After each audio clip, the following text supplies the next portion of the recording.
Latest updates के लिए दबाना न भूलें बेल आइकन और सब्सक्राइब करें हमारा यूट्यूब चैनल। तो इस बीच एक बड़ी खबर आ रही है हरियाणा से। हरियाणा लोकसभा के लिए कांग्रेस ने लिस्ट जारी कर दी है। इस वक्त की बड़ी खबर आपको बता रहे हैं, हरियाणा लोकसभा के लिए 6 उम्मीदवारों की लिस्ट जारी कर दी है। इस वक्त की बड़ी खबर,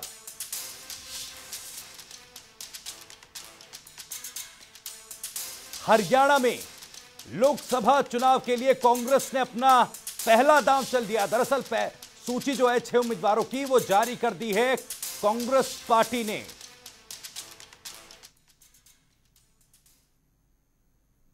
तो आपको बता दें कि अंबाला सीट से कुमारी शैलजा को टिकट दिया गया है। सिरसा से अशोक तंवर होंगे उम्मीदवार। इसके अलावा रोहतक की बात करें तो दीपेंद्र सिंह हुड्डा, भिवानी महेंद्रगढ़ से श्रुति चौधरी, गुड़गांव से कैप्टन अजय सिंह यादव, फरीदाबाद से ललित नागर। तो ये 6 नामों की सूची कांग्रेस ने जारी कर दी है। स्पर्श शर्मा हमारे संवाददाता ज्यादा जानकारी के साथ फोन लाइन पर जुड़ रहे हैं। स्पर्श, लोकसभा चुनाव के लिए हरियाणा कांग्रेस ने अपना पहला दांव चल दिया, 6 उम्मीदवारों की सूची जारी कर दी, और क्या कुछ जानकारी? देखिए, एक बड़ी घोषणा जो है लोकसभा चुनाव के चलते निकलकर सामने आ रही है। कांग्रेस ने अपनी पहली सूची जो है वो जारी कर दी गई है। कांग्रेस की पहली सूची में 6 नाम निकलकर सामने आ रहे हैं। 10 लोकसभा सीटों में से 6 लोकसभा सीटों पर कांग्रेस ने अपने उम्मीदवार उतार दिए हैं। एक एक करके दर्शकों को हम उम्मीदवारों की जानकारी देते हैं। अंबाला से कांग्रेस की तरफ से कुमारी शैलजा टिकट मिला है, राज्यसभा सांसद है, सिटिंग है, उनको टिकट दिया गया अंबाला से। सिरसा की बात करें तो अशोक तंवर को जो है मैदान में उतारा गया है। हरियाणा कांग्रेस के प्रदेश अध्यक्ष खुद हैं अशोक तंवर, उनको जो है टिकट दिया गया है सिरसा से। रोहतक अगर सीट की बात की जाए तो रोहतक से दीपेंद्र सिंह हुड्डा, जो कि मौजूदा सांसद भी हैं रोहतक से, उनको टिकट दिया गया है। भिवानी महेंद्रगढ़ क्षेत्र की अगर बात की जाए तो भिवानी महेंद्रगढ़ क्षेत्र से श्रुति चौधरी को टिकट दिया गया है। किरण चौधरी की बेटी है श्रुति चौधरी। लगातार किरण चौधरी ये कह रही थी कि उनकी बेटी को जो टिकट दिया जाए, और फिलहाल जो है उनकी बेटी को ही टिकट दिया गया। लगातार ग्राउंड लेवल पर जो है कार्य वो कर रही थी। अगर गुरुग्राम की बात की जाए तो गुरुग्राम में लगातार जो है कैप्टन अजय यादव का नाम निकलकर सामने आ रहा, तो आज जो है टिकट भी कैप्टन अजय यादव को दी गई है। जनता टीवी लगातार जो है दर्शकों को ये बता रहा था कि ये जो है संभावित नाम हो सकते हैं, और आज जो है जनता टीवी की खबर पर मोहर लगी है। एक सीट जो बच गई थी, स्पर्श आपको रोकना चाहेंगे। खुद कांग्रेस के प्रदेश अध्यक्ष अशोक तंवर हमारे साथ इस वक्त फोन लाइन पर जुड़ गए हैं। अशोक तंवर साहब, बहुत बहुत स्वागत है जनता टीवी पर। पहली लिस्ट आपने जारी कर दी है 6 उम्मीदवारों की, पहली प्रतिक्रिया चाहूंगा आपकी। तो लगता है संपर्क हमारा टूट गया। दोबारा अपने संवाददाता के पास जाएंगे और उनसे जानने की कोशिश करेंगे कि क्या कुछ आखिर खास इस लिस्ट में है, क्योंकि बीजेपी की तरफ से भी अपने उम्मीदवारों की घोषणा की जा चुकी है, और कितनी दावेदारी मजबूत प्रत्याशियों की कांग्रेस की नजर आ रही है। स्पर्श, कितनी मजबूत दावेदारी जो प्रत्याशी घोषित किए गए हैं कांग्रेस की, उनकी नजर आ रही है? किन समीकरणों को साधा गया कांग्रेस की तरफ से? देखिए, तमाम बड़े नामों को जो है कांग्रेस की तरफ से इस लिस्ट में जगह दी गई है। अगर अंबाला से बात करें तो कुमारी शैलजा जो है चुनाव लड़ते हुए नजर आएंगी। कुमारी शैलजा के सामने अगर भारतीय जनता पार्टी की बात करें तो भारतीय जनता पार्टी के उम्मीदवार रतनलाल कटारिया चुनाव लड़ते हुए नजर आएंगे। तो एक बड़े नाम जो है कांग्रेस की तरफ से अंबाला सीट को लेकर उतारे गए हैं। अगर सिरसा की बात की जाए तो सिरसा से खुद कांग्रेस के प्रदेश अध्यक्ष अशोक तंवर चुनाव लड़ते हुए मैदान में नजर आएंगे। उनके खिलाफ सीधा सीधा मुकाबला बीजेपी की सुनीता दुग्गल का रहने वाला है। और रोहतक की बात की जाए तो रोहतक में दीपेंद्र सिंह हुड्डा, जो कि मौजूदा सांसद भी हैं, और कहीं ना कहीं दीपेंद्र सिंह हुड्डा 2014 में मोदी लहर के बावजूद अपनी सीट निकालने में कामयाब रहे थे। तो एक बड़ा चेहरा जो है रोहतक की राजनीति में दीपेंद्र सिंह हुड्डा रखते हैं। फिलहाल बीजेपी ने रोहतक से अभी अब तक अपना उम्मीदवार नहीं उतारा है। अगर भिवानी महेंद्रगढ़ क्षेत्र की बात की जाए तो श्रुति चौधरी को वहां से टिकट दिया गया है। किरण चौधरी की वो बेटी है। स्पर्श, एक बार फिर से आपको रोकना चाहूंगा क्योंकि कांग्रेस के प्रदेश अध्यक्ष अशोक तंवर हमारे साथ इस वक्त जुड़ गए। अशोक तंवर साहब, बहुत बहुत स्वागत है जनता टीवी पर। पहली लिस्ट आपने जारी कर दी है, 6 उम्मीदवारों के नामों का ऐलान कर दिया है, पहली प्रतिक्रिया चाहूंगा आपकी। जी, ये तो धन्यवाद करते हैं हम हमारे सेंट्रल लीडरशिप का, आदरणीय राहुल जी का, सोनिया जी का, मनमोहन सिंह जी और प्रियंका जी का, और तमाम टीसी के हमारे जो मेंबर्स हैं। हमने पहले ही कहा कि बेहतरीन उम्मीदवार कांग्रेस पार्टी मैदान में उतारेगी, और आज लिस्ट आने के बाद पूरा हरियाणा ये कहना शुरू कर दिया है कि ये बेहतरीन उम्मीदवार है और अगले हरियाणा के सांसद हैं जी। तो मैं सभी साथियों को, जिनको 4 साथियों को मौका दिया है पार्टी ने जी, उन चारों को बधाई देता हूं और उनको शुभकामनाएं देता हूं कि वो सभी समेत अशोक तंवर के सभी साथी बड़े बहुमत के साथ जीत करके आएंगे और राहुल जी के नेतृत्व में अगली सरकार बनाने में महत्वपूर्ण भूमिका निभाएंगे। जी तंवर साहब, बीजेपी ने भी अपने उम्मीदवारों की घोषणा वो कर चुके हैं। ऐसे में जो लिस्ट आपने जारी की 6 सीटों पर, अपने उम्मीदवारों की दावेदारी को किस तरीके से देख रहे हैं? क्योंकि कहीं ना कहीं बीजेपी जो दावा कर रही है 10 सीटों को जीतने का, कॉन्फिडेंस बीजेपी में अलग है। बीजेपी तो ये जो उम्मीदवार भारतीय जनता पार्टी के मैदान में आए हैं जी, अधिकतर वो हैं जिनकी खुद भारतीय जनता पार्टी टिकट काटना चाहती थी जी, और जिनकी परफॉर्मेंस बिल्कुल खराब रही जी। और अंत में लेकिन बीजेपी तो सर ये कह रही है कि जिताऊ कैंडिडेट को टिकट दिया गया है, सिर्फ इसी बनी है। जी, सिर्फ इसी आधार पर उन्होंने टिकट वितरण किया है कि जो जिताऊ कैंडिडेट है उसी को टिकट दिया गया। कोई जिताऊ नहीं, कोई बिकाऊ है, कोई खरीदाऊ है, कोई कुछ है और कोई अंडर परफॉर्मेंस है। जी, तो सारे मैं समझता हूँ कि वो उम्मीदवार उतारे हैं मैदान में जी, जो पहले ही नॉन परफॉर्मर की भूमिका निभा सकते हैं और इसीलिए हम पहले भी कह रहे थे और हरियाणा पूरा कह रहा है कि ऐसे लोगों को चुनाव में उतार करके भारतीय जनता पार्टी ने पहले ही हार स्वीकार कर दी। जी। तंवर साहब, एक और मेरा सवाल, परिवारवाद का आरोप लगातार बीजेपी लगाती रही है कांग्रेस पर। एक नाम ऐसा है इस लिस्ट में जिस पर एक बार फिर से सवाल उठ रहे हैं। जी, कौन सा? सारे पुराने सांसद हैं, मजबूत उम्मीदवार हैं जी। परिवारवाद तो कोई नहीं, इसमें तो नए नए लोग हैं। जी, बहुत किरण चौधरी लगातार अपनी बेटी के लिए टिकट की मांग कर रही थी, उनकी बेटी को टिकट दिया गया है। नहीं, उनकी बेटी तो पहले भी सांसद रही, दो चुनाव पहले लड़ लिए जी। और मैं समझता हूँ कि तो स्वाभाविक चॉइस का मामला है। दूसरा, ललित नागर हैं जो विधायक हैं, नीचे संघर्ष करके आए हैं जी, काडर के आदमी हैं, तो उनको मौका मिला है। जी, जी। अशोक तंवर साहब, क्योंकि कांग्रेस में लगातार सवाल उठते रहे हैं, एक तरफ जो अंतरकलह कांग्रेस की बाहर आती रही है, मंचों पर भी देखने को मिली है। ऐसे में क्या लगता है, क्या जो ये लिस्ट जारी हुई है अब कांग्रेस पूरी तरीके से पार पा पाएगी? कांग्रेस एकजुट है और पूरी मजबूती से चुनाव लड़ेगी। सर, ये बात तो हर जगह कांग्रेस के नेता और आप भी कहते आए हैं, लेकिन जो तस्वीरें निकलकर सामने आती है वो कुछ और बयां तस्वीरें तो अभी आपने पीछे तस्वीर नहीं देखी क्या? बस में जी सब लोग थे, एक दूसरे के लिए वोट मांग रहे हैं जी। और मैं समझता हूँ कि ये तो परिवार में भी छोटी मोटी बातें चलती रहती हैं जी। तो उसी तरीके से ये तो पार्टी में होता है, लेकिन इसका मतलब ये नहीं कि सदा वो चीज रहेगी। जी, पार्टी के लिए, प्रदेश के लिए, किसान मजदूर गरीब का राज लाने के लिए, जिसमें माताएं बहनें छोटा व्यापारी सुरक्षित रहे, कर्मचारियों को उनके अधिकार दें, बेरोजगारी भ्रष्टाचार महंगाई खत्म करें, प्रदेश को देश को तरक्की के रास्ते पर ले जाए, उसके लिए सबको मैं समझता हूँ कि मिलकर के काम करना चाहिए, जो कांग्रेस कर रही है। जी।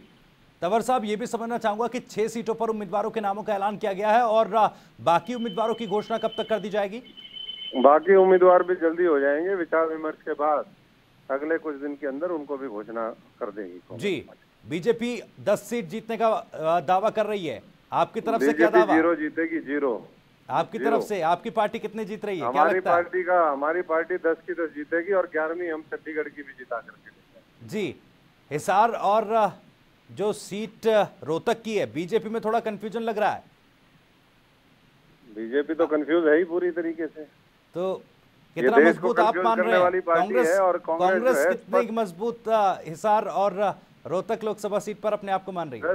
10 की 10 सीटों के ऊपर कांग्रेस बहुत मजबूत है, सशक्त है और आने वाले समय में जी इस भारतीय जनता पार्टी की भ्रष्ट सरकार को उखाड़ फेंकने का काम करेंगे जी। और मोदी जी ने जो पिछले 5 साल में जुमले, झूठ और भ्रष्टाचार करवाया है और किया है जी, उनका जवाब जनता देने के लिए तैयार है। सर, ये भी समझना चाहूंगा कि जो नए रिश्ते सियासी बन रहे हैं, उन रिश्तों से जो नए समीकरण सियासत में बनेंगे, क्या उससे पार लगा पाएंगे प्रत्याशी?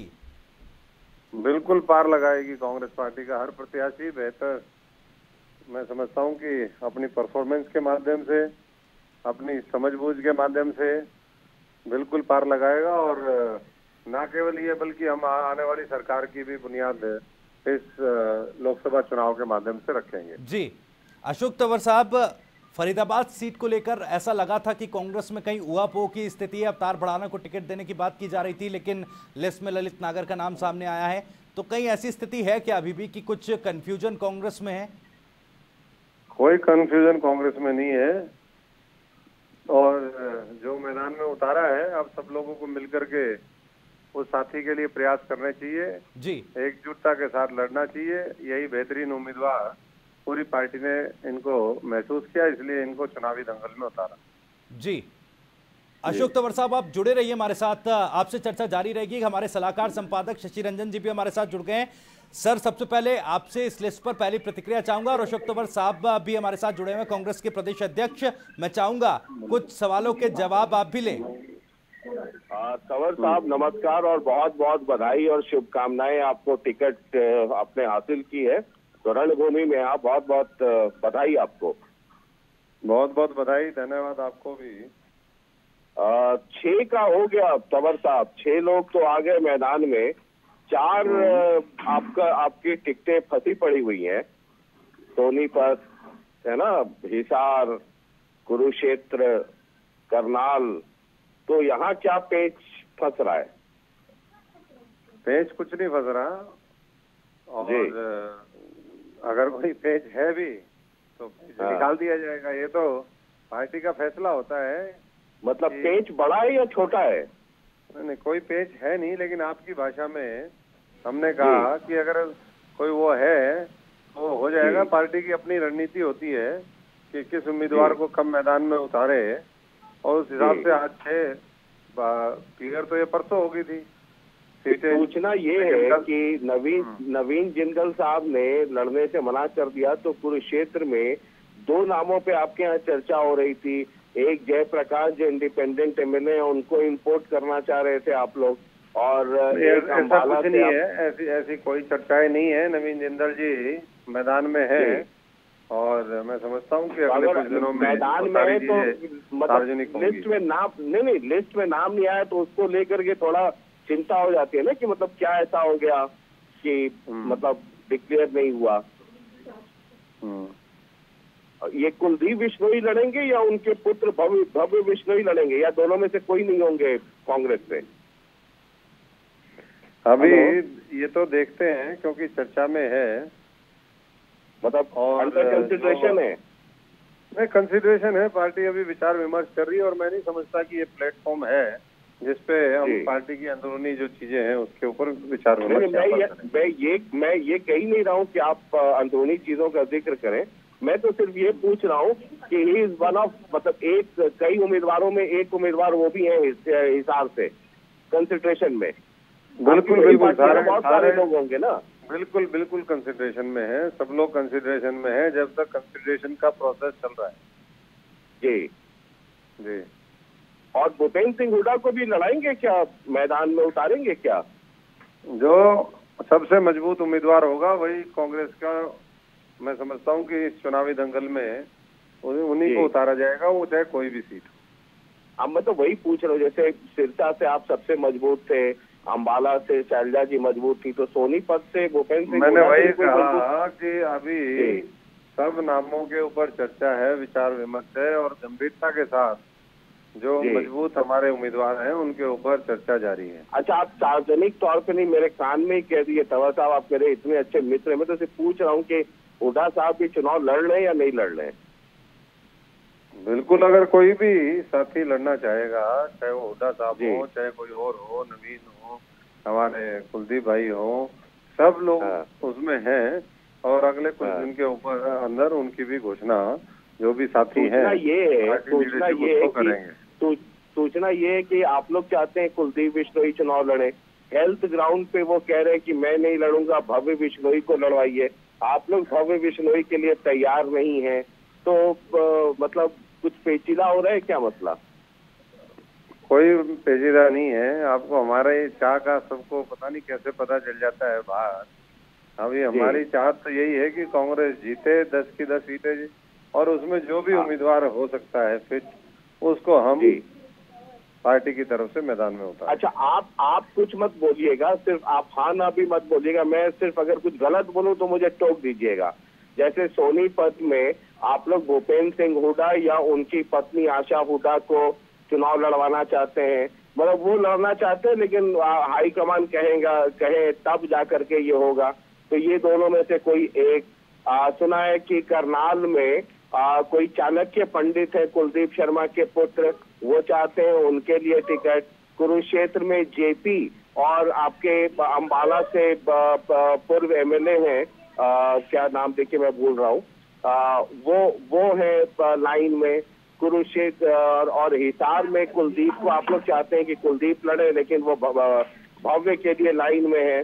सुना ये भी एक मसला है कि वो बीच में जो बीजेपी की अफवाह उड़ी, पता नहीं गलत या सही मुझे नहीं पता, लेकिन सोशल मीडिया पे बहुत चर्चा थी, उसको भी लेकर के पार्टी में नाराजगी है। देखिए, इन सवालों का मैं नहीं समझता। मैंने जो बात पहले कही उसमें सारी बातों का जवाब आ गया है। और जो आपने नाम बोले हैं ये भी है, इनके अलावा बहुत नाम और हैं जो विचारणीय हैं, और विचार करके जल्दी ही पार्टी के नामों की घोषणा कांग्रेस पार्टी करेगी। बहुत बहुत धन्यवाद जी। शशि रंजन जी इस वक्त हमारे साथ फोन लाइन पर कैप्टन अजय यादव, जो खुद जिनको कांग्रेस पार्टी ने गुड़गांव लोकसभा सीट से चुनावी मैदान में उतारा है, वो भी इस वक्त फोन लाइन पर जुड़ गए। बहुत बहुत स्वागत है अजय यादव। कैप्टन साहब, कैप्टन अजय यादव जी, बहुत बहुत नमस्कार, बहुत बहुत बधाई, आपको टिकट भी मिला और रणभूमि में है आप। पहले तो आपके माध्यम से मैं जो है राहुल जी और सोनिया गांधी जी का धन्यवाद करूंगा कि जिन्होंने मेरे ऊपर जो है विश्वास जी। और जो है उसके बाद जी मैदान में दो पुराने साथी कभी एक ही पार्टी में हुआ करते थे, रॉ इंद्रजीत और कैप्टन अजय यादव, दोनों का रेवाड़ी में आशियाना रहा है। और बेइंतहा इश्क की जो वो रही है, दस्तूर जो आपका रहा है, तो आप तो आमने सामने वाले मुकाबले की स्थिति में होंगे। देखो जी, राव इंद्रजीत सिंह जी मेरे बड़े भाई हैं और हम लोग जो चुनाव लड़ेंगे, और मुझे उम्मीद है कि जो उनकी इनएक्सेसिबिलिटी और जिस तरीके से उन्होंने 15 साल निकाले हैं कि यहाँ पर कोई गुड़गांव में यूनिवर्सिटी नहीं, डिफेंस यूनिवर्सिटी नहीं बनी, मोस्ट पोल्यूटेड सिटी गुड़गांव बन गया, रेवाड़ी में जो है एम्स का जुमला रह गया, आपका मेवात में रेल ट्रैक और यूनिवर्सिटी बनाने की बात है। ये सारे काम पूरे करने के लिए हम संकल्प में लेता हूँ और हम कोशिश करेंगे कि लोगों का विश्वास प्राप्त करके, और इस बार जो है जो सबसे बड़ी पंचायत है, आप अपनी बात लेकर के जाएंगे और तो मैदान जंग है, इसमें पब्लिक देखते हैं किस तरफ जाती है। ये 6 सीटों का आज आपके पार्टी ने डिक्लेयर कर दिया। You are one of the most senior person in Congress, और एक ऐसे व्यक्ति कैप्टन अजय यादव जिन पर किसी गुट का छाप नहीं है, ये अपने आप एकला चलो वाले नीति पर चलते रहते हैं। ये 6 लोगों का जो नाम आ गया कैप्टन साहब, और मैं आपसे इसलिए भी पूछ रहा हूँ कि आप बहुत ही सीनियर व्यक्ति हैं कांग्रेस में, इतने वर्षों तक, मुझे लगता है जितने वर्षों तक आप मिनिस्टर रहे, मौजूदा जितने नेता हैं उनमें से शायद इतने वर्ष तक कोई मिनिस्टर रहा नहीं होगा, इवन भूपेंद्र सिंह हुड्डा। लेकिन मुझे एक चीज समझाइए, और इस नाते कि आप बहुत ही सीनियर व्यक्ति हैं कांग्रेस में, 6 नाम आ गए है ना, कल जनता टीवी ने दिखाया था 5 नाम फाइनल हो गए, आज 6ठा ललित नागर का भी नाम आ गया, उसके बाद ये पार्टी ने डिक्लेयर कर दिया। 4 में ऐसी क्या विवशता हो गई कि जाके वो गाड़ी अटक गई? देखिए, इसके बारे में या तो आप अशोक तंवर जी और किरण चौधरी से बात कीजिए, उनके बारे में मुझे मालूम नहीं है। और मैं समझता हूँ कि जो विश्वास प्रकट किया है आज उसको पूरा करना है। ठीक है जी, हाँ यही कहना है मैंने, उनके बारे में मैं कुछ नहीं कह सकता। अब तो मेरा एम यही है कि पार्टी को जो है जीत दिलाना। जी जी ठीक है। तो कोई सूचना है कि भूपेंद्र सिंह हुड्डा भी लड़ेंगे? नहीं, मेरे को कोई सूचना नहीं है जी इस बात की। जी अच्छा, नवीन जिंदल लड़ेंगे ऐसी कोई सूचना है या नहीं लड़ेंगे? मुझे नहीं पता जी। और आगे जाओ, गाड़ियाँ खड़ी हैं। हाँ चलिए, मतलब टाइट लिप्ड एकदम, आपने मुंह बंद किया हुआ है। चलिए, बहुत बहुत शुक्रिया, बहुत बहुत शुभकामनाएं आपको, बहुत बहुत शुक्रिया। चलिए, तो 6 उम्मीदवारों की लिस्ट जारी कर दी गई है कांग्रेस की तरफ से। अपने सलाहकार संपादक शशि रंजन जी से समझने की कोशिश करेंगे कि आखिर जो 6 प्रत्याशी उतारे गए हैं उनकी दावेदारी कितनी मजबूत नजर आ रही है। शशि रंजन जी, अक्सर ये कहता हूं कि कांग्रेस पार्टी अपने आप में एक समंदर है ना, और कई दफा मैं मजाक में ये भी कहता हूं कि कांग्रेस वो पार्टी है जिसमें महाभारत के सारे पात्र एक साथ मौजूद हैं। या शोले फिल्म देखा हो आपने, और किसने नहीं देखा, सबने देखा है, तो उसमें जय भी है, वीरू भी है, गब्बर भी है, सांबा भी है, रामनाथ नाई भी है, सब के सब कैरेक्टर हैं जी। अब ये जो 4 नाम तो पहले से फाइनल थे, अशोक तंवर सिरसा से, कुमारी सैलजा अंबाला से, और श्रुति चौधरी वाले में थोड़ा मसला चल रहा था कि किरण चौधरी को लड़वाया जाए या श्रुति चौधरी को, लेकिन श्रुति चौधरी का नाम इसलिए भी क्लियर हो गया कि वो एक बार एमपी रह चुकी हैं, और दीपेंद्र हुड्डा चूंकि वो सिटिंग एमपी थे और तब एमपी बने जबकि पूरे देश में मोदी की लहर थी।